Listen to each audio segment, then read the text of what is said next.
अब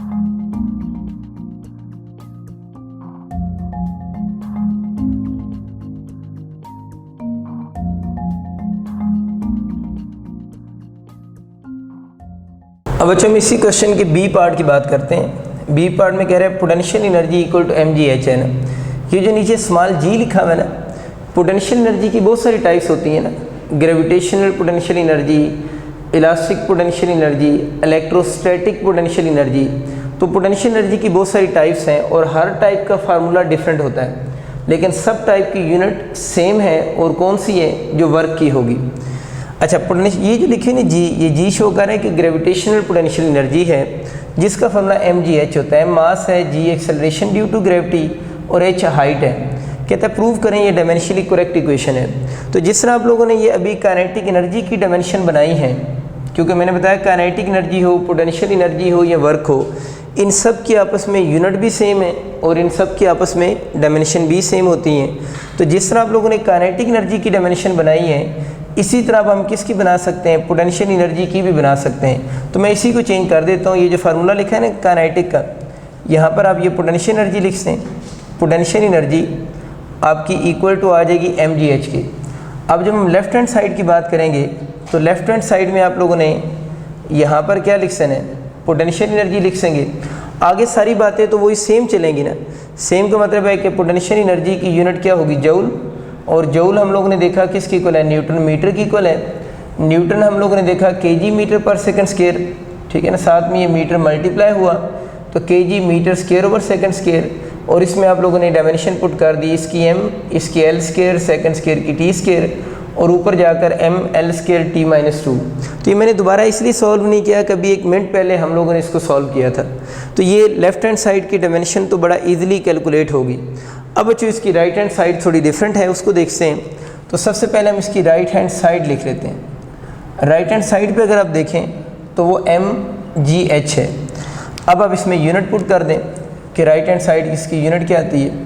तो अगर हम इसकी unit of right hand side की बात करते हैं तो मास की यूनिट kg, g जो है वो एक्सेलरेशन ड्यू टू ग्रेविटी है ना, क्या है, एक्सेलरेशन ड्यू टू ग्रेविटी, जिसकी वैल्यू अर्थ की सरफेस के ऊपर 9.8 मीटर पर सेकंड स्क्वायर है। तो अगर इसकी यूनिट 9.8 मीटर पर सेकंड स्क्वायर है वैल्यू, तो यूनिट एंड पे मीटर पर सेकंड स्क्वायर ही होगी ना।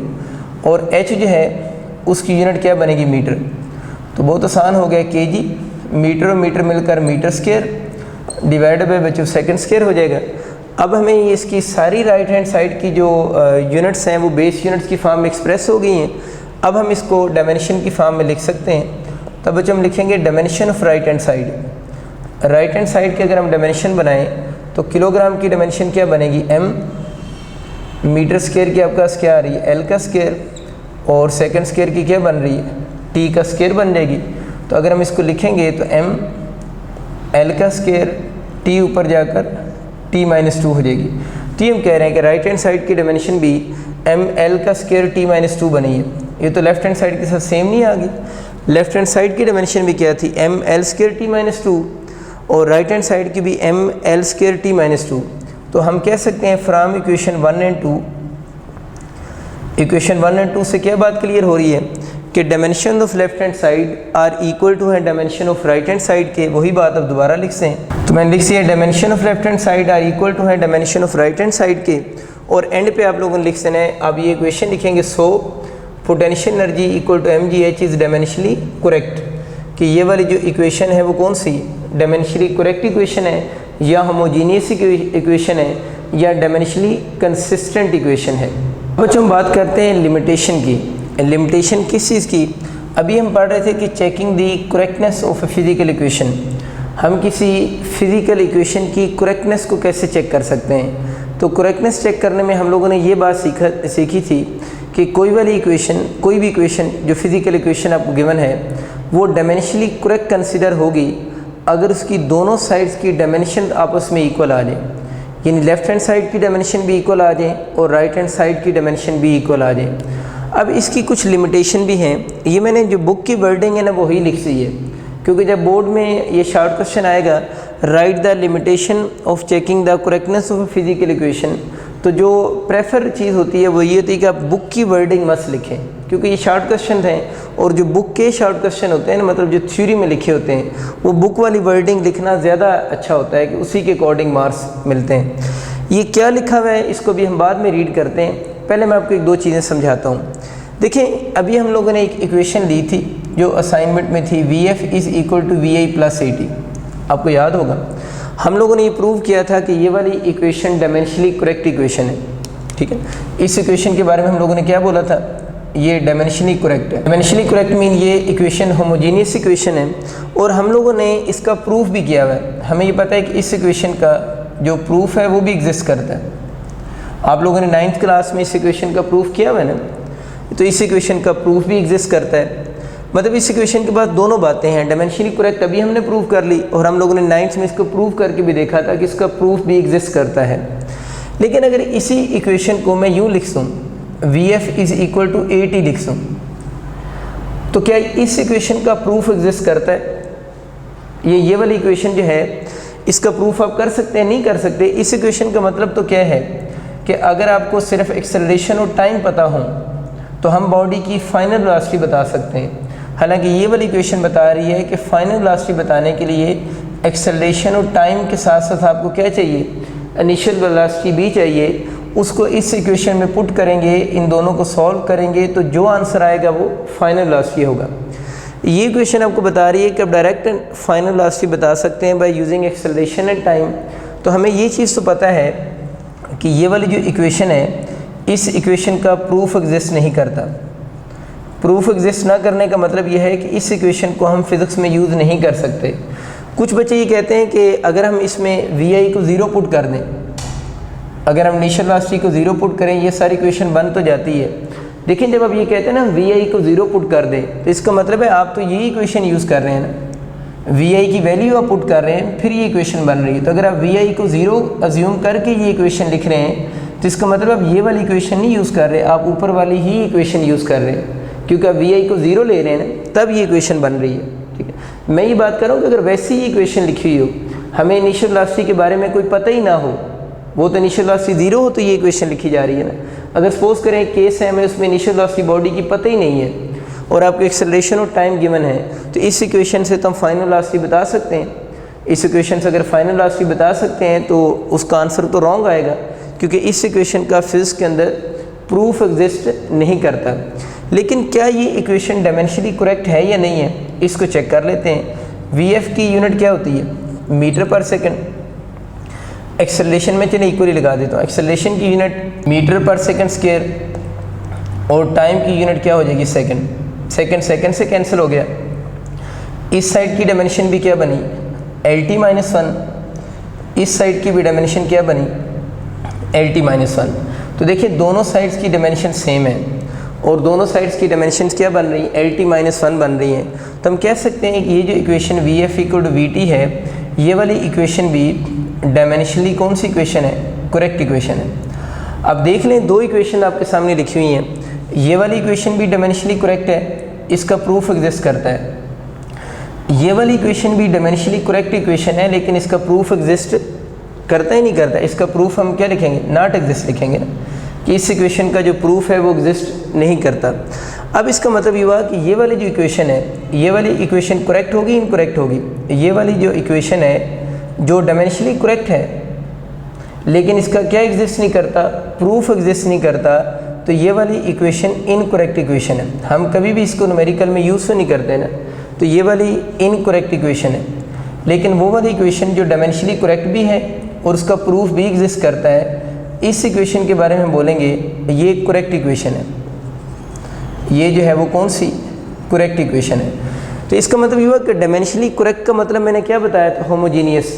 तो अगर एक डायमेंशनली करेक्ट इक्वेशन हो, ये डायमेंशनली करेक्ट इक्वेशन है, तो ये क्या हो सकती है, करेक्ट इक्वेशन हो सकती है। लेकिन ये वाली जो इक्वेशन है ये कौन सी है, डायमेंशनली करेक्ट है, लेकिन ये इस इक्वेशन को हम बोल रहे हैं कौन सी, इनकरेक्ट इक्वेशन कंसीडर होगी। तो अब इस डायमेंशनली करेक्ट में अक्सर बच्चे इस करेक्ट और इस करेक्ट में कंफ्यूज हो जाते हैं ना।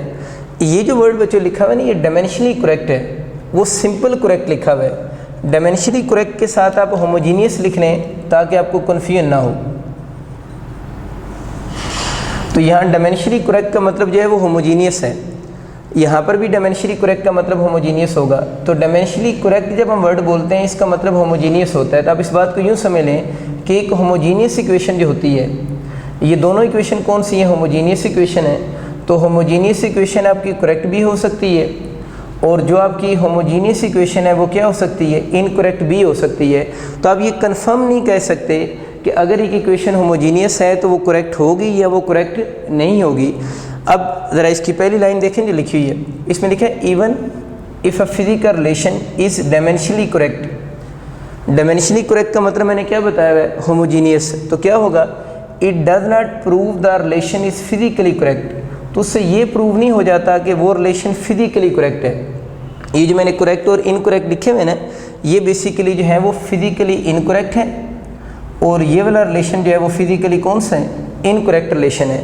तो कह रहे हैं कि ये जो आप बोलते हैं ना कि अगर कोई इक्वेशन होमोजीनियस आप प्रूव कर दें, तो होमोजीनियस प्रूव करने के साथ साथ ये प्रूव नहीं हो जाता कि वो वाली इक्वेशन जो है वो फिजिकली करेक्ट है या फिजिकली करेक्ट नहीं है। तो अब ये कैसे पता चलेगा कि वो वाली इक्वेशन फिजिकली करेक्ट है, तो उस इक्वेशन का क्या एग्जिस्ट करना चाहिए, प्रूफ भी एग्जिस्ट करना चाहिए। इसका मतलब ये हुआ, मैं आपको समरी बताता हूँ कि अगर आपको कोई बंदा कहे ना कि इस इक्वेशन को डायमेंशनली करेक्ट प्रूव करें, डायमेंशनली करेक्ट प्रूव करने का मतलब क्या है कि इसको होमोजीनियस प्रूव करें, तो आपका सिर्फ एक स्टेप है। वो स्टेप कौन सा है कि हम लेफ़्ट हैंड साइड और राइट हैंड साइड की डायमेंशन को आपस में इक्वल कर देंगे। अगर लेफ़्ट हैंड साइड और राइट हैंड साइड की डायमेंशन आपस में इक्वल हो गई हैं तो इसका मतलब है वो वाली इक्वेशन डायमेंशनली करेक्ट है या वो वाली इक्वेशन होमोजीनियस होगी। अब वो वाली इक्वेशन फिजिकली करेक्ट है या नहीं है, इसके लिए उसका क्या एग्जिस्ट करना चाहिए, प्रूफ भी एग्जिस्ट करना चाहिए। तो फिजिकली करेक्ट इक्वेशन प्रूफ करने के दो स्टेप्स हैं। पहले क्या चेक करो, उसको डायमेंशनली करेक्ट चेक करो या होमोजीनियस चेक करो, और फिर ये देखो क्या उसका प्रूफ एग्जिस्ट करता है या प्रूफ एग्जिस्ट नहीं करता। अगर दोनों चीज़ें ठीक हैं तो वो वाली इक्वेशन फिजिकली करेक्ट है, ठीक होगी बात। लेकिन अगर हम कोई ऐसी इक्वेशन देखते हैं जो फिजिकली जो है जो डायमेंशनली इनकरेक्ट है, डायमेंशनली इनकरेक्ट का मतलब क्या है, नॉन होमोजीनियस है। नॉन होमोजीनियस का मतलब क्या है कि उसकी दोनों साइड्स की डायमेंशन ही इक्वल नहीं है, तो फिर हम उसका सेकंड स्टेप जो है वो चेक ही नहीं करेंगे। यानी फिजिकली करेक्ट इक्वेशन प्रूव करने के बच्चों कितने स्टेप हो गए, दो। पहले डायमेंशनली करेक्ट चेक करो, अगर होगी तो फिर प्रूफ चेक करो, दोनों चीज़ें सेटिस्फाइड तो फिजिकली करेक्ट। लेकिन अगर आपके पास कोई ऐसी इक्वेशन आ गई है जो पहले स्टेप कोई फॉलो नहीं कर रही कि वो डायमेंशनली इनकरेक्ट है, उसकी दोनों साइड्स की डायमेंशन इक्वल नहीं है, और हमें ये कहा गया है कि बताएं वो वाली इक्वेशन फिजिकली करेक्ट है या नहीं है, तो फिजिकली करेक्ट के लिए तो कितने स्टेप्स हैं, दो स्टेप।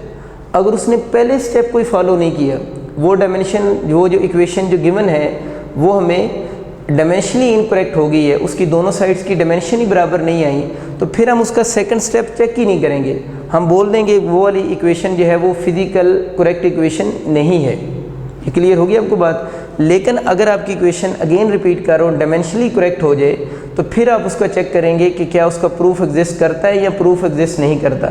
अगर प्रूफ एग्जिस्ट नहीं भी करता तो वो डायमेंशनली तो करेक्ट ही रहेगी, लेकिन फिजिकली वो क्या होगी, इनकरेक्ट होगी। लेकिन अगर दोनों चीज़ें ठीक हैं तो वो वाली इक्वेशन फिजिकली भी क्या होगी, करेक्ट होगी। जिस तरह ये वाली इक्वेशन कैसे करेक्ट है, ये फिजिकली भी करेक्ट है और ये डायमेंशनली भी क्या है, करेक्ट है। इस इक्वेशन के क्या मतलब है, ये इक्वेशन डायमेंशनली तो क्या है, करेक्ट है, लेकिन फिजिकली जो है वो इनकरेक्ट है क्योंकि इसका प्रूफ एग्जिस्ट नहीं करता। तो ज़रा देखिए इसके नीचे जो वर्डिंग लिखी हुई है, लिखा हुआ है 10 ए डायमेंशनली करेक्ट इक्वेशन, इसकी बात कर रहा है। ये भी डायमेंशनली करेक्ट, ये भी डायमेंशनली करेक्ट, ठीक है। देखिए 10 a dimensionally correct equation need not to be actually an exact और करेक्ट इक्वेशन। कहता है कि जो डायमेंशनली करेक्ट होती है उसके लिए ज़रूरी नहीं होता कि वो वाली इक्वेशन एग्जैक्ट और करेक्ट इक्वेशन हो ना। ये जो करेक्ट लिखा हुआ है ना वर्ड, यहाँ पर फिजिकली करेक्ट है ना, कि उसके लिए ज़रूरी नहीं होता कि वो फिजिकली करेक्ट हो। ये बात माइंड में रखो ना। ये दोनों इक्वेशन कौन सी हैं, डायमेंशनली करेक्ट, ये फिजिकली इनकरेक्ट, ये फिजिकली करेक्ट। ये बात लिखी हुई है ना कि dimensionally correct equation need not to be an exact और करेक्ट इक्वेशन। के डायमेंशनली करेक्ट इक्वेशन के लिए ज़रूरी नहीं होता कि वो फिजिकली करेक्ट हो या फिजिकली करेक्ट ना हो। आगे देखें, बट ए डायमेंशनली रॉन्ग और इनकरेक्ट और इनकंसिस्टेंट इक्वेशन, पता नहीं डायमेंशनली रॉन्ग का मतलब क्या होगा, इनकरेक्ट भी आप उसे कह सकते हैं, या उसे इनकंसिस्टेंट भी कह सकते हैं, या नॉन होमोजीनियस इक्वेशन भी कह सकते हैं। यानी कि ऐसी इक्वेशन जिसकी दोनों साइड्स पे डायमेंशन ही बराबर नहीं है, तो वो तो इक्वेशन हमेशा फिजिकली क्या होगी, इनकरेक्ट ही होगी ना। तो ये लिखा हुआ है कि but A dimensionally wrong equation जो होगी मस्ट बी रॉन्ग, वो इक्वेशन हमेशा क्या कंसिडर होगी, रॉन्ग कंसिडर होगी। उसके लिए आपको नेक्स्ट स्टेप प्रूफ वाला चेक करने की ज़रूरत नहीं होगी। तो बहुत सिंपल सी बातें हैं, मैं इनके एक एमसीक्यू भी लिखता हूँ ताकि आपको ये वाला कंसेप्ट एमसीक्यू की फॉर्म में ज़्यादा क्लियर हो जाए। अब वही बच्चों जो लिमिटेशन वाला पैराग्राफ है ना, कुछ बच्चों को मैंने कोशिश तो की है बहुत डिटेल से कंसेप्ट समझाऊँ, लेकिन स्टिल कन्फ्यूजन रह जाती है ना, और जब एमसीक्यू आता है तो उसमें गलती हो जाती है। तो इसलिए उस पैराग्राफ के जितने पॉसिबल एमसीक्यू बन सकते हैं वो मैंने आपके लिए बोर्ड पे बना दिए हैं। अब इन एमसीक्यू की मदद से उस कंसेप्ट को और अच्छा क्लियर करते हैं और किसी और एग्जांपल से क्लियर करते हैं। एग्जांपल पहले लेते हैं। अभी आप लोगों ने आज ही प्रूव किया है S = VIT plus half AT²। इस इक्वेशन को आप लोगों ने डायमेंशनली करेक्ट प्रूव किया है ना, और डायमेंशनली करेक्ट का मतलब क्या होता है, होमोजीनियस। आप लोगों ने इस इक्वेशन को होमोजीनियस प्रूव किया था, और 9th क्लास में आप लोगों ने इसका फार्मूला भी प्रूव किया हुआ है, ठीक है। अब हमें पता है कि ये वाली इक्वेशन जो है वो आपके पास कौन सी इक्वेशन है, डायमेंशनली करेक्ट इक्वेशन है या होमोजीनियस इक्वेशन है। अगर इस इक्वेशन में मैं यूँ लिख दूँ, हाफ VIT लिख दूँ प्लस हाफ AT² भी लिख दूँ, तो आपको पता है ये जो नंबर होते हैं साथ में लिखे हुए, इन नंबर के लगाने से क्या इनकी यूनिट्स को कोई फ़र्क पड़ता है, यूनिट्स और डायमेंशन को कोई फ़र्क नहीं पड़ता। तो ये वाली इक्वेशन होमोजीनियस है, इसके साथ यह हम 1/2 भी लगा दें तो ये वाली भी कौन सी है, होमोजीनियस इक्वेशन है। लेकिन मुझे बताओ क्या नीचे वाली इक्वेशन का प्रूफ एग्जिस्ट करता है, ये इक्वेशन होमोजीनियस तो है लेकिन इसका प्रूफ एग्जिस्ट नहीं करता, मतलब इस इक्वेशन को हम अपने न्यूमेरिकल में यूज़ नहीं कर सकते। तो ये वाली इक्वेशन फिजिकली इनकरेक्ट है। तो ये वाली इक्वेशन क्या है, होमोजीनियस, यानी डायमेंशनली करेक्ट भी है और फिजिकली भी करेक्ट है, क्योंकि इसका प्रूफ है हमारे पास। इस इक्वेशन में अगर हम 1/2 निकाल के न्यूमेरिकल सॉल्व करेंगे तो आंसर तो रॉन्ग आएंगे, लेकिन अभी आप खुद इसकी डायमेंशन बनाकर चेक करना, दोनों साइड की डायमेंशन फिर भी क्या आएंगी, सेम आएंगी। तो ये वाली इक्वेशन जो है वो क्या है, डायमेंशनली आप लोगों के पास क्या है, करेक्ट है, लेकिन फिजिकली जो है वो इनकरेक्ट है। इसी के कुछ एमसीक्यू देखते हैं। इसमें पहले एमसीक्यू लिखा है a homogeneous equation, homogeneous mean dimensionally correct equation. A homogeneous equation क्या फिजिकली करेक्ट होगी, क्या फिजिकली इनकरेक्ट होगी। तो मुझे ये बताओ ना, ये वाली इक्वेशन होमोजीनियस है या नहीं है, ये वाली इक्वेशन होमोजीनियस है और ये वाली इक्वेशन फिजिकली करेक्ट भी है। ये नीचे वाला फिजिकली करेक्ट के लिए होमोजीनियस भी है और ये वाली इक्वेशन फिजिकली करेक्ट भी है। इसके बारे में क्या खा रही है, 1/2, 1/5, 1/7 जो मर्जी लिख दो, ये तो ये वाली इक्वेशन होमोजीनियस होगी ना। होमोजीनियस मीन डायमेंशनली करेक्ट होगी, लेकिन ये वाली इक्वेशन जो है वो फिजिकली तो इनकरेक्ट नहीं, यानी फिजिकली तो ये वाली इक्वेशन ठीक नहीं है, फिजिकली तो हम इसको यूज़ नहीं कर सकते न्यूमेरिकल में। तो लिखा हुआ है होमोजीनियस इक्वेशन, ये दोनों होमोजीनियस हैं। मैंने एग्जांपल खुद ही बदली ताकि आपको ज़्यादा कंसेप्ट क्लियर हो। दोनों होमोजीनियस हैं, तो होमोजीनियस इक्वेशन जो हो सकती है वो फिजिकली करेक्ट भी हो सकती है, और होमोजीनियस इक्वेशन फिजिकली क्या हो सकती है, इनकरेक्ट भी हो सकती है। तो ये एमसीक्यू है कि होमोजीनियस इक्वेशन फिजिकली करेक्ट होगी, फिजिकली इनकरेक्ट होगी, या may be A or B होगा। तो may be A or B होगा कि वो करेक्ट हो भी सकती है बच्चों और वो करेक्ट नहीं भी हो सकती। क्लियर होगी आपको बात। अब हम बात कर रहे हैं ए नॉन होमोजीनियस इक्वेशन। अगर कोई ऐसी इक्वेशन है जो होमोजीनियस ही नहीं है, होमोजीनियस ना होने का मतलब है ये है कि उसकी दोनों साइड्स की डायमेंशन ही आपस में सेम नहीं आई। अगर उसकी दोनों साइड्स की डायमेंशन ही सेम नहीं आई तो फिर तो इशू ही ख़त्म हो गया। वो वाली इक्वेशन हमेशा डायमेंशनली क्या होगी, इनकरेक्ट होगी। यानी अगर उसकी दोनों साइड्स की डायमेंशन ही सेम नहीं आई, यानी वो डायमेंशनली इनकरेक्ट है, तो वो वाली इक्वेशन फिजिकली भी क्या होगी, इनकरेक्ट होगी। जिस तरह भी आप लोगों ने एक एग्जांपल की थी, F = m v² था। इसकी दोनों साइड्स की क्या डायमेंशन इक्वल आई थी, इसकी डायमेंशन दोनों साइड की इक्वल नहीं थी, तो डायमेंशनली इनकरेक्ट थी। डायमेंशनली इनकरेक्ट का मतलब क्या था, वो नॉन होमोजीनियस थी। तो ये वाली इक्वेशन फिजिकली भी क्या होगी, इनकरेक्ट ही होगी। तो जो होमोजीनियस ही नहीं है उसका तो मसला ही हल हो गया ना, वो इक्वेशन हमेशा रॉन्ग इक्वेशन होगी। Physically incorrect mean wrong equation. इसके आगे आप रॉन्ग भी लिख लेना, आपको याद रहे कि फिजिकली इनकरेक्ट का मतलब होगा वो रॉन्ग इक्वेशन होगी, ठीक है। तो नॉन होमोजीनियस का इशू नहीं है, होमोजीनियस का इशू है कि होमोजीनियस करेक्ट हो भी सकती है और करेक्ट नहीं भी हो सकती। वो मैंने आपको बता दिया है कि उसके डिफरेंट स्टेप्स क्या बनते हैं। अब आगे कि फिजिकली करेक्ट इक्वेशन, अगर एक इक्वेशन जो है वो फिजिकली करेक्ट इक्वेशन है तो आप इस इक्वेशन को माइंड में रखो, ये वाली जो इक्वेशन है वो फिजिकली क्या है, करेक्ट है। तो जो फिजिकली करेक्ट होती है उसके दो स्टेप होते हैं, उससे मस्ट भी क्या होना चाहिए, होमोजीनियस भी होना चाहिए, और उसको इक्वेशन का क्या एग्जिस्ट करना चाहिए, प्रूफ भी एग्जिस्ट करना चाहिए। जो करेक्ट इक्वेशन है फिजिकली करेक्ट है, कैसे लिखा हुआ है, फिजिकली करेक्ट है, तो उसके लिए दो चीज़ें ज़रूरी हैं। क्या दो चीज़ें हैं, वो हमेशा होमोजीनियस होगी और उसका हमेशा प्रूफ भी एग्जिस्ट करता होगा। तो इसमें क्या होगा, physically correct equation always homogeneous वाली बात ठीक है, नॉन होमोजीनियस वाली बात तो रॉन्ग है, ऐसा तो नहीं होता। मे वाला ऑप्शन भी नहीं हो सकता, प्रूफ एग्जिस्ट भी ठीक है। इसका मतलब ये दोनों बातें ठीक हैं कि जो फिजिकली करेक्ट इक्वेशन होगी उसको ऑलवेज होमोजीनियस होना चाहिए और उसका प्रूफ भी एग्जिस्ट करना चाहिए। तो इसका करेक्ट ऑप्शन बनेगा बोथ ए एंड डी, दोनों बातें इसमें ठीक हैं। और आपको बच्चों क्लियर हो चुका है कि नॉन होमोजीनियस अगर इक्वेशन आ जाएगी तो वो हमेशा रॉन्ग इक्वेशन कंसिडर होगी, उसको आप लोगों ने वैसे ही गेम से आउट कर देना है। बाकी बच गई होमोजीनियस। होमोजीनियस इक्वेशन करेक्ट भी हो सकती है और इनकरेक्ट भी हो सकती है। और होमोजीनियस इक्वेशन जो है वो करेक्ट कब होगी, होमोजीनियस अगर है ना तो वो उसकी दोनों साइड की डायमेंशन बराबर होगी। अब ये देखना है कि वो वाली इक्वेशन फिजिकली करेक्ट भी है या नहीं है, तो एक स्टेप और करना पड़ेगा कि उसका क्या एग्जिस्ट करता हो, प्रूफ एग्जिस्ट करता हो। मोस्ट कन्फ्यूजिंग कंसेप्ट है, मैंने पूरी कोशिश की है कि आपको हर लिहाज से ये बात क्लियर हो जाए। और कुछ बच्चों को बोर्ड में इशू ये बनता है कि वो वर्डिंग का ट्विस्ट दे देते हैं ना, जिस तरह चीज़ों के बहुत सारे डिफरेंट नाम हैं, जिस तरह आप लोगों ने होमोजीनियस के डिफरेंट नाम यूज़ करता है, होमोजीनियस भी से कहता है, उसको डायमेंशनली करेक्ट भी बोल देता है, और होमोजीनियस को ही वो डायमेंशनली कंसिस्टेंट भी बोल देता है। तो डायमेंशनली करेक्ट और फिजिकल करेक्ट और चीज़ें हैं, ठीक है ना। डायमेंशनली करेक्ट का मतलब होमोजीनियस है, यानी दोनों साइड की डायमेंशन बराबर आना है। बस ये वर्ड्स आप लोग ठीक करें, इन एमसीक्यू का माइंड में रखें, और जहाँ से कन्फ्यूजन होती है उसी जगह से लेक्चर को रिवाइज करके सुने, तो उम्मीद है कि ये जो कन्फ्यूजन है अब आपके माइंड में दोबारा कभी क्रिएट नहीं होगी। हम बच्चों एडवांटेजेस ऑफ डायमेंशन एनालिसिस पढ़ रहे हैं। इसका हम लोगों ने फर्स्ट एडवांटेज पहले पढ़ लिया है, जिसके हम किसी भी इक्वेशन की होमोजीनिटी को चेक करते हैं या करेक्टनेस को चेक करते हैं। इसका सेकंड जो एडवांटेज है वो है ड्राइविंग अ पॉसिबल फार्मूला। इस डायमेंशन एनालिसिस को यूज़ करके हम इसका पॉसिबल फार्मूला ड्राइव कर सकते हैं। अब ये बोर्ड में एज ए शॉर्ट क्वेश्चन भी आ सकता है कि how you can drive a possible formula from dimension analysis and right it's limitation. अगर ये वाला इतना शॉर्ट क्वेश्चन आ जाए कि फार्मूला ड्राइव कैसे करेंगे और इसकी लिमिटेशन लिखें, तो फिर तो इसके अंदर इस टॉपिक में जो बुक में इसकी वर्डिंग लिखी हुई है 7-8 लाइनों की, आप लोगों ने बोर्ड में वही इसका आंसर लिखना है।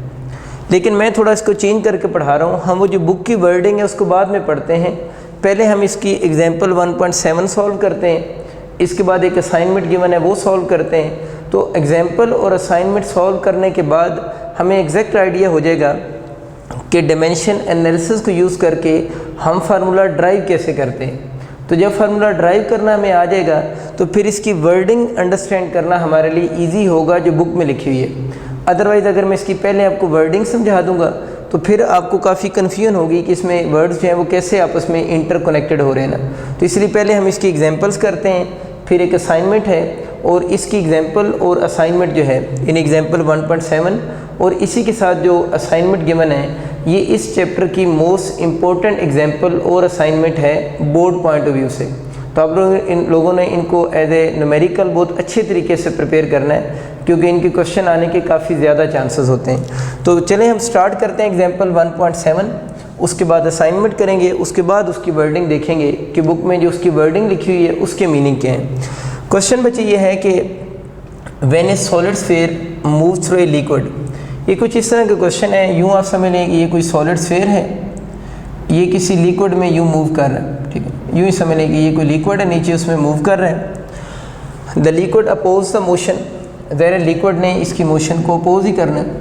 लिक्विड ये नीचे लिक्विड है ये वाला, तो लिक्विड ये नीचे आ रहा है, वो ऑब्जेक्ट सॉलिड ऑब्जेक्ट लिक्विड उसकी मोशन को अपोज कर रहा है विद ए फोर्स। सपोज कर लेते हैं कि लिक्विड उसकी मोशन को फोर्स F से अपोज कर रहा है लेकिन वो मूव डाउनवर्ड कर रहा है, ठीक है। The magnitude of force depend on the coefficient of viscosity, magnitude of force depend करती कोफिशिएंट ऑफ विस्कोसिटी पे। ये कोफिशिएंट विस्कोसिटी के ऊपर के बारे में ना बच्चों बहुत डिटेल लेक्चर होगा मेरा चैप्टर नंबर 6 के अंदर ना, कोफिशिएंट विस्कोसिटी क्या होता है। अभी बस अब ये समझ लें कि ये अपोजिशन ही है कि जब ये ऑब्जेक्ट नीचे फॉल कर रहा होगा तो इसको जो लिक्विड्स की लेयर्स के दरम्यान में अपोजिशन होगी ना, यानी ये लिक्विड्स की लेयर्स की आपस में जो अपोजिशन होगी उसको हम कोफिशिएंट ऑफ क्या कहते हैं, विस्कोसिटी कहते हैं। लेकिन अभी हम इस पर डिटेल पे बात नहीं करेंगे, बस इतना ही आप याद रखें, लिक्विड्स की लेयर्स के दरम्यान में जो अपोजिशन होगी that opposition is called viscosity, और उसकी वैल्यू को हम बोलेंगे कोफिशिएंट ऑफ विस्कोसिटी कहेंगे। इस कोफिशिएंट विस्कोसिटी की डायमेंशन आपको गिवन है ml-1 और t-1। बोर्ड में अगर नहीं भी गिवन होंगी तो जब हम चैप्टर नंबर 6 में कोफिशिएंट ऑफ विस्कोसिटी पढ़ लेंगे तो उस वक्त आप इसकी डायमेंशन बनाना भी सीख जाएंगे, ठीक है। तो ये मैं समझ आ गया कोफिशिएंट ऑफ विस्कोसिटी क्या होता है। इस लिक्विड या फ्लूइड्स की लेयर्स की आपस में जो पोजीशन है ना उसको हम कोफिशिएंट विस्कोसिटी कहते हैं। तो पहली बात ये होगी कि magnitude of force depends on the coefficient of viscosity. इसका तरीका ही होता है फार्मूला ड्राइव करने का कि जिस फैक्टर पे भी वो डिपेंड करती है ना, वो फिजिकल क्वांटिटी जो अंडर ऑब्जर्वेशन हो, जिसका फार्मूला ड्राइव करना हो ना, वो फिजिकल क्वांटिटी जिस चीज़ पे डिपेंड करती है सब के साथ उसके डायरेक्ट रिलेशन लिखते जाएँ। तो पहला फैक्टर जिस पे वो डिपेंड कर रही है वो कोफिशिएंट ऑफ विस्कोसिटी पे डिपेंड कर रही है। तो मैंने लिख दिया force depend on coefficient of viscosity. आगे पढ़ते हैं, और coefficient viscosity of liquid the radius R of this sphere. ज़रा जिस स्फीयर की हम बात कर रहे हैं इसके रेडियस पे भी डिपेंड करती है, आर उसका रेडियस है, तो यहाँ पर मैंने लिख दिया कि रेडियस पे भी डिपेंड करती है, R stand for radius. And the speed of the sphere. ज़रा जब ये स्फीयर फॉल कर रहा है इसकी कुछ स्पीड भी होगी, और वो जो फोर्स है वो फोर्स इसकी स्पीड पे भी डिपेंड कर रही है। जिस पे भी डिपेंड करती है बस उसको डायरेक्ट फॉर्म में लिख से जाएँ आप लोग। Assuming that the force is proportional to different power of the quantities. ये बात वैसे ना भी गिवन हो तो ऑलरेडी आपको पता होना चाहिए, और मेरा नहीं ख्याल कि बोर्ड में जब ये क्वेश्चन आएगा तो ये हिंट आपको गिवन होगा। ये तो असल में हिंट लिखा हुआ है ना कि आप लोग क्या करें, अज्यूम करें force is proportional to different power of these quantities. वो हमें खुद से पता होना चाहिए कि हम फोर्स को इन सब क्वांटिटीज़ के साथ प्रोपोर्शनल और डायरेक्ट प्रोपोर्शनल की फॉर्म में लिख देंगे। क्वेश्चन है कि guess a formula for F using the method of dimension. आप एफ का फार्मूला ड्राइव करें by using the method of dimension. तो फर्स्ट स्टेप बच्चों क्या हुआ हमारा, पहला स्टेप ये हुआ कि जितनी भी फिजिकल क्वांटिटीज़ पे फोर्स डिपेंड कर रही है उन सारी फिजिकल क्वांटिटीज़ को आप उसकी प्रोपोर्शनल फॉर्म में लिख दें। वो मैंने लिख दी हैं। अब आप काम ये करें कि इनकी खुद से पावर अज्यूम करें। इसकी पावर ए अज्यूम कर लेते हैं, इसकी पावर बी और इसकी पावर सी। तो तीनों की आप लोगों ने खुद से 4 होती, तो पावर डी, जो भी power A B C D assume कर लें। ए बी सी डी के अलावा आप कोई और सिंबल भी यूज़ कर सकते हैं। Most common A B C G होता है, तो हम लोगों ने यही अल्फ़ाबेट यूज़ कर लिए। अच्छा, ए बी सी होगी। अब इस प्रोपोर्शनैलिटी के साइन को ख़त्म कर दें तो यहाँ पर कुछ कांस्टेंट आ जाएगा, बाकी उसी तरह ईटा की पावर ए, आर की पावर बी और वी की पावर सी हो जाएगी। इससे अब इक्वेशन 2 कह दें। अब बच्चों आप लोगों ने इस इक्वेशन में जितनी भी फिजिकल क्वांटिटीज़ हैं सब की डायमेंशन पुट करनी है। के के बारे में यहाँ पर आप बता दें कि इस प्रोपोर्शनैलिटी कांस्टेंट, इस फार्मूले में जो लिखा हुआ है वो प्रोपोर्शनैलिटी कांस्टेंट है। अब हम इस इक्वेशन में इन सब की डायमेंशन पुट करेंगे। सबसे पहले हम फोर्स की बात करते हैं। फोर्स का फार्मूला क्या होता है, F = m है। तो हम रोज़ाना अब तो ये बना ही रहे हैं, फोर्स की यूनिट मास की यूनिट kg, एक्सेलरेशन की मीटर पर सेकंड स्क्वायर, ये बेस यूनिट में आ चुकी हुई है। अब डायमेंशन बनाने के आप एक्सपर्ट हो चुके हैं क्योंकि हम इतनी डायमेंशन बना चुके हैं। अगर हम फोर्स की अब डायमेंशन बनाएं तो किलोग्राम की डायमेंशन m, मीटर की डायमेंशन l और सेकंड की डायमेंशन t²। तो ये आपके पास बच्चे बन जाएगा f, यानी फोर्स की डायमेंशन इक्वल टू हो जाएगी m l और t ऊपर जाकर क्या हो जाएगा t-2 बन जाएगा। तो आप लोगों ने इस फोर्स की डायमेंशन बना ली। इसे अब इक्वेशन नंबर स्मॉल ए कह दें। तो आपको बात बच्चे समझिए हम करना क्या चाह रहे हैं। इसके अंदर आप लोगों ने फोर्स की, कोफिशिएंट विस्कोसिटी की, आर की और स्पीड की, सब की डायमेंशन जब इस फार्मूला में पुट करनी है तो क्वेश्चन सॉल्व होगा।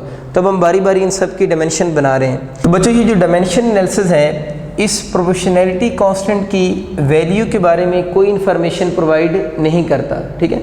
इसलिए हम लोग जब डायमेंशन पुट करेंगे तो हम इस के की यहाँ पर डायमेंशन को पुट नहीं करेंगे क्योंकि डायमेंशन एनालिसिस इसके बारे में कोई इन्फॉर्मेशन प्रोवाइड नहीं कर रहा। अब आगे बात रहेगी विस्कोसिटी की।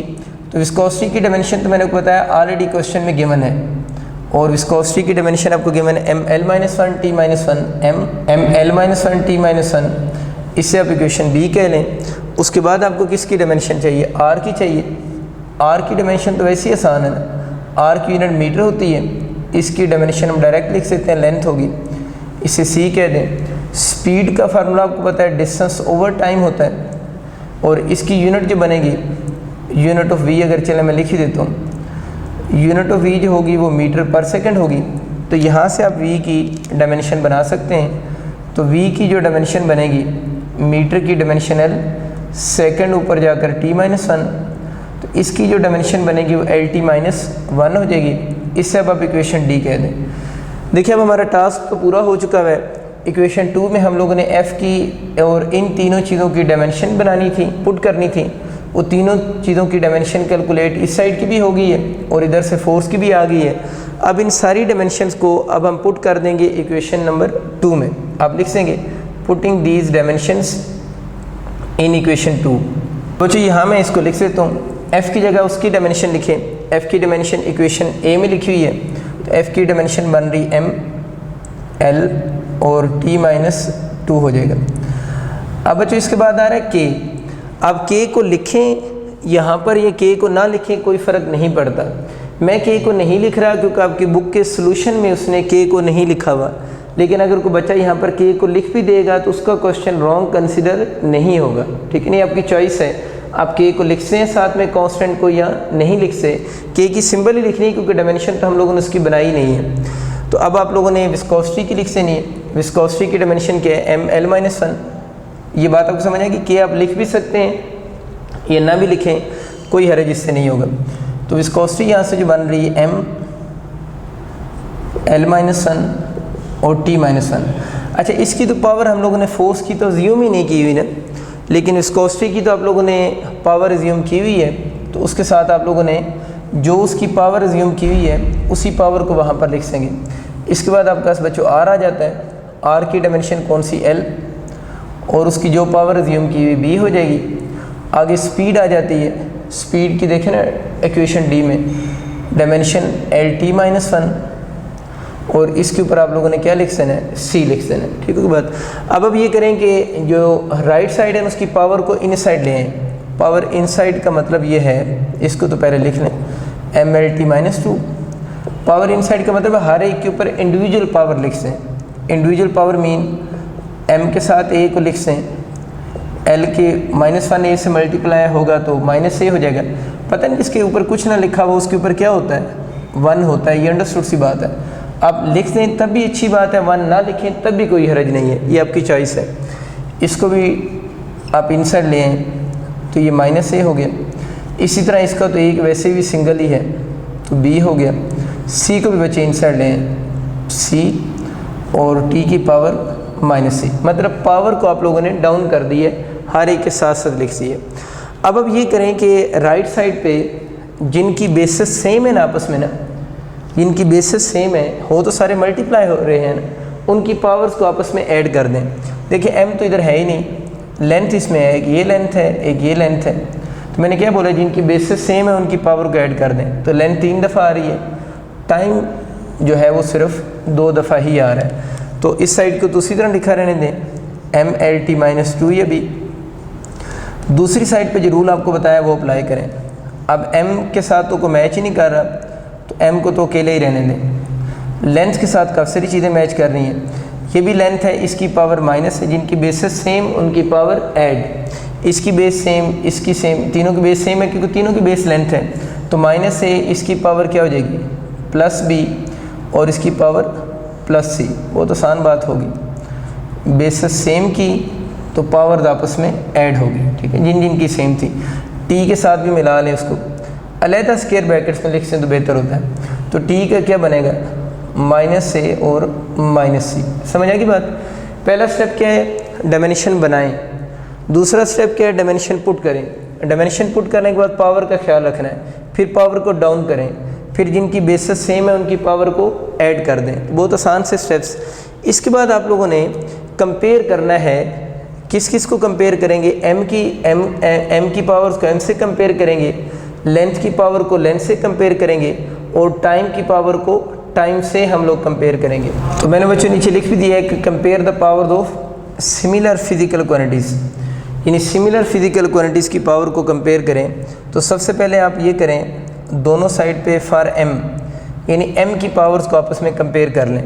अगर हम एम को कंपेयर करेंगे तो मुझे ये बताएं कि इस तरफ एम की पावर कितनी आ रही है, 1 आ रही है ना, सिर्फ एक एम के ऊपर 1 है, ठीक है, ना हो तो 1 लिखा जाता है, 1 है। इस तरफ कोई और एम है नहीं है, इस तरफ सिर्फ एक ही एम है और उसकी पावर क्या है, ए है। तो आप लोगों ने क्या लिखा है, compare the powers of similar physical quantities, M यानी दोनों जो मास को शो कर रही हैं इनकी पावर को कंपेयर कर लिया। तो m को कंपेयर करने से फ़ायदा आपको क्या हुआ, आपको a की वैल्यू मिल गई। अब हमें असल में a, b और c की वैल्यूज़ ही चाहिए। तो a की वैल्यू कैलकुलेट हो चुकी हुई है, जो कि किसकी को ला रही है, 1, जो कि बहुत ईजिली कैलकुलेट हो गया।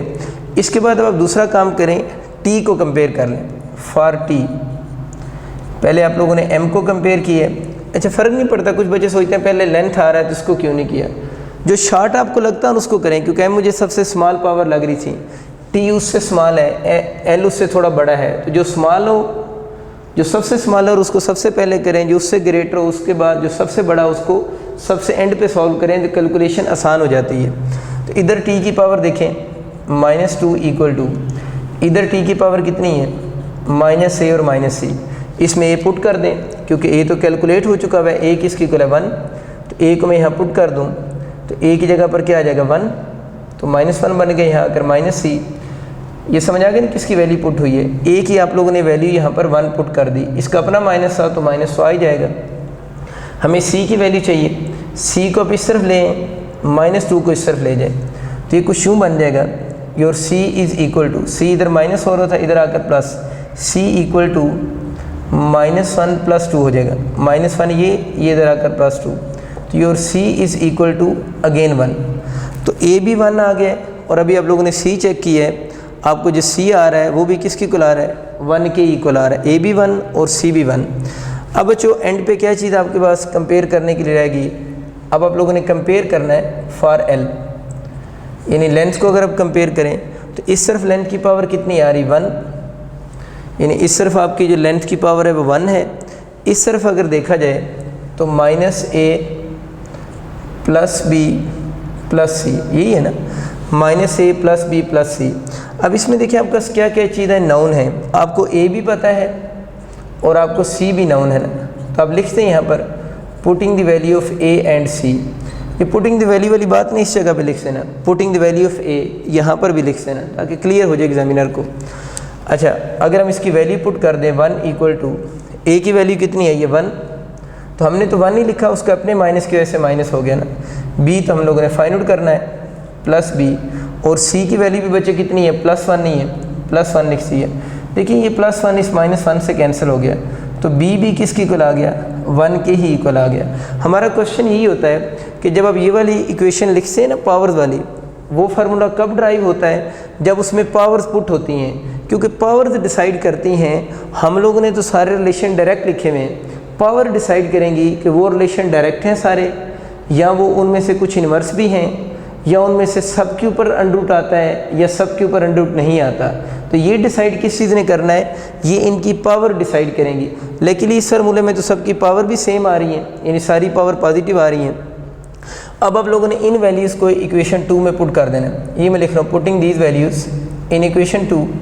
अगर इन वैल्यूज़ को हम इक्वेशन 2 में पुट कर दें तो ये कुछ यूँ बन जाएगी, f = k, ईटा की पावर a आ रही है ना, a किसकी इक्वल है 1, इसकी जगह 1, b भी कितना आ रहा है 1 देख लें, और c भी कितना आ रहा है 1 नहीं आ रहा है। तो आपका फार्मूला ड्राइव हो गया, फार्मूला इसका बन गया ईटा और c नहीं होगा, सॉरी v होगा, c तो इसकी पावर है ना जो कि किसकी इक्वल आ रही 1, तो k ईटा r और साथ में क्या हो जाएगा, v हो जाएगा।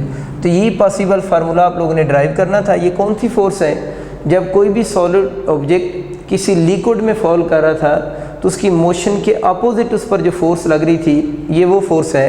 हम चैप्टर 6 में जाकर इस फोर्स का प्रॉपर नेम भी पढ़ेंगे। इस फोर्स को हम बोलेंगे ये ड्रैग फोर्स है, और वहाँ पर हम एक लॉ भी पढ़ेंगे जिसे हम स्टोक्स लॉ कहेंगे। अब इसकी डिटेल में जाने की ज़रूरत नहीं, वैसे लफ्ज़ माइंड में रख लीजिएगा। इस लॉ को फिर हम स्टोक्स लॉ वहाँ पर बोलेंगे, और स्टोक्स ने अपने लॉ में ड्रैग फोर्स कैलकुलेट की थी, ठीक है। अब फार्मूला ड्राइव हो गया। अब रहेगी बात इस कांस्टेंट के बारे में। तो मैंने आपको क्या बताया था कि डायमेंशन एनालिसिस इस कांस्टेंट की बारे में हमें कोई इन्फॉर्मेशन प्रोवाइड नहीं करता। तो इस कांस्टेंट की वैल्यू फ्रॉम एक्सपेरिमेंट अगर हम कैलकुलेट करें ना, तो इस कांस्टेंट की वैल्यू 6 पाई होती है, और 6 पाई कहाँ से आ रही है? From experiment. इसकी वैल्यू 6 पाई बनेगी, इस कांस्टेंट की वैल्यू जो कि एक्सपेरिमेंट से आ रही है। और अपने पास ये लाइन भी लिख लेना कि dimension analysis provide no information about the value of this constant. Dimension analysis इस कांस्टेंट की वैल्यू के बारे में कोई इन्फॉर्मेशन प्रोवाइड नहीं करता, और फ्रॉम बाय एन एक्सपेरिमेंट हम इसकी वैल्यू अगर कैलकुलेट करें तो वो 6 पाई बनती है, जिसको आप चाहें तो यहाँ पर पुट कर सकते हैं। F is equal to 6 pi eta R into V। तो ये प्रॉपर उसका फार्मूला ड्राइव हो जाएगा। तो ये बच्चों आप लोगों ने चीज़ें याद रखनी है, कांस्टेंट वाली बात आपको क्लियर हो चुकी हुई है। तो अब देख लें ये पॉसिबल स्टेप्स हैं जो हम फॉलो करते हैं डायमेंशन एनालिसिस की मदद से किसी भी फार्मूला को ड्राइव करने के लिए।